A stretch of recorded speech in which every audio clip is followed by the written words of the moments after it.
Eu vou aproveitar que o Reinaldo está aqui, porque ontem a gente viu uma notícia que pegou muitos fãs do ator norte-americano Luke Perry de surpresa. Ele morreu aos 52 anos após sofrer um AVC. Aí a imagem dele para você se lembrar. O Perry, que fez muito sucesso entre os adolescentes na década de 90 e estrelava atualmente uma série de TV. Ele estava internado no Hospital da Califórnia. O ator havia sido sedado pelos médicos logo após ter o derrame na tentativa aí de recuperar a sua função cerebral, mas ele não resistiu. 52 anos, em plena atividade, né? E não conseguiu resistir ao AVC. Nessa fase da vida, ele é fatal? Mônica, é uma coisa interessante. O AVC, quanto mais jovem, mais grave ele é. Né? Porque na pessoa idosa, normalmente, que, por exemplo, tem uma doença vascular, né? Eu estou falando assim, o AVC ele pode ser isquêmico, né? Faltou sangue, tipo um infarto cerebral, não um infarto do coração, um infarto cerebral, ou hemorrágico, quando ele rompe o vaso e cai sangue na circulação, ou cai sangue dentro do cérebro. O infarto hemorrágico, por exemplo, a principal causa do infarto hemorrágico é o aneurisma. 50% das pessoas morrem nas primeiras 2 horas que ele sangra. Então a mortalidade é muito alta. Quando é AVC isquêmico, e a pessoa é jovem, ela não tem circulação colateral. Então, porque a circulação colateral você vai fazendo ao longo dos anos, né? De uma doença vascular crônica. Se ele tem uma obstrução por algum outro problema que não seja uma doença vascular crônica, ele não forma circulação colateral. Então, como ele entope aquela artéria dele, ele tem muito edema cerebral, e o edema é que mata. Né? Na maioria das vezes, a pessoa é jovem, ela passa 2, 3 dias, e aí começa a vir o edema depois de 72 horas, e você não tem muito tratamento para edema cerebral quando ele é brutal, assim, por um AVC. No caso. Agora, se for hemorrágico, a chance de morrer é muito grande, porque quando sangra muito, grande chance. É a grande chance de, infelizmente, morrer, né? E no caso, o AVC, a gente tem como prevenir? Tem, porque os fatores de risco para AVC são os principais, né? De doenças vasculares. Então, a hipertensão, diabetes, obesidade, o sedentarismo, né? Você ter colesterol e triglicérides alto. Então, você tem que controlar esses fatores de risco, né? Então, que é boa alimentação, atividade física, controlar a pressão, que a gente sempre fala dormir bem, e olhar esses parâmetros, né? Você pode ser uma pessoa magra, atleta e ter o colesterol alto.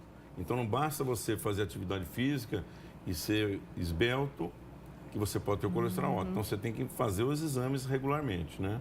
Colesterol, triglicéridos, a glicemia, para você ter certeza que não tem nenhuma doença dessas que pode afetar os vasos ao longo do tempo, né?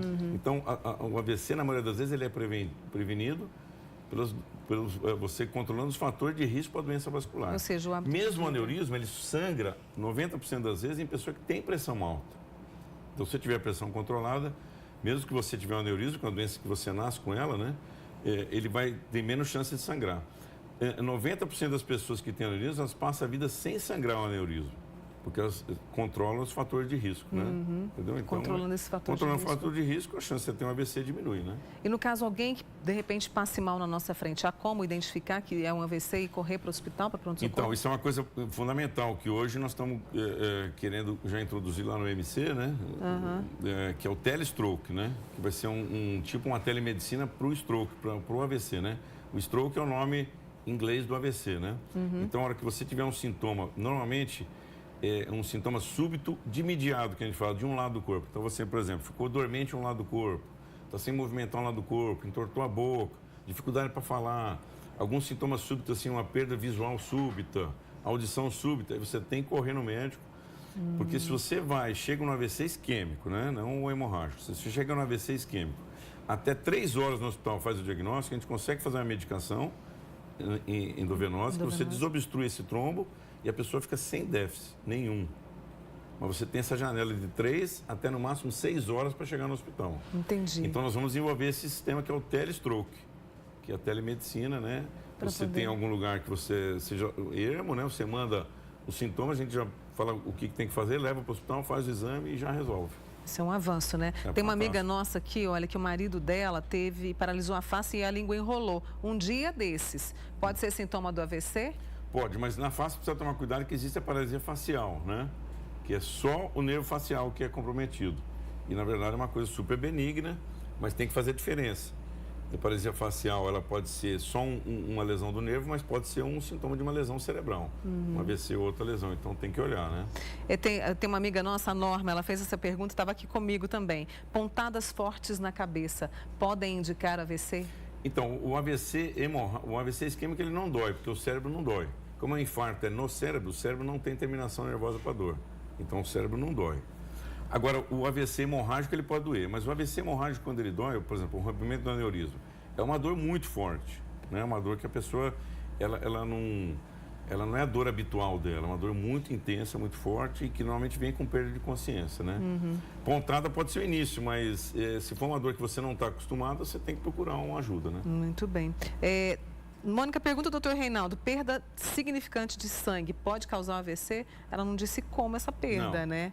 Não, muitas vezes a pessoa fala assim, ó, eu estou tendo um AVC hemorrágico. Por quê? Começou a sangrar pelo meu nariz. Se a gente tivesse comunicação do cérebro com o nariz, não ia ter aneurisma, não ia matar ninguém. Porque o sangue ia sair pelo nariz, ótimo.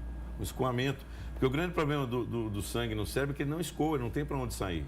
Né? E não existe comunicação entre o nariz e o cérebro. Se tivesse, qualquer gripe resfriada que a gente ia ter meningite, né?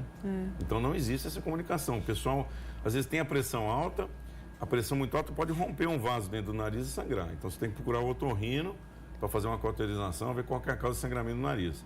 Sangramento de nariz é otorrino, não é neurologista que olha. Né? Combinado. Tem uma amiga nossa que diz que é muito nervosa. Isso pode levar ao AVC? O estresse, né, a ansiedade, ela pode fazer aumentar a sua pressão, aumentar a sua glicemia e, eventualmente, pode causar um outro problema se você tiver o fator de risco, né? Sem o fator de risco é pouco provável, né? A gente quis fazer esse alerta aqui também em relação ao AVC, né, para que a gente possa evitar esse probleminha na nossa vida. E por isso eu preciso muito agradecer a você mais uma vez, viu, Reinaldo? Obrigado sempre pelo convite. Viu? Obrigada sempre pela parceria aqui. Esse é o Reinaldo Grinovich, neurologista com a gente, que falou sobre distúrbios do movimento e também sobre AVC.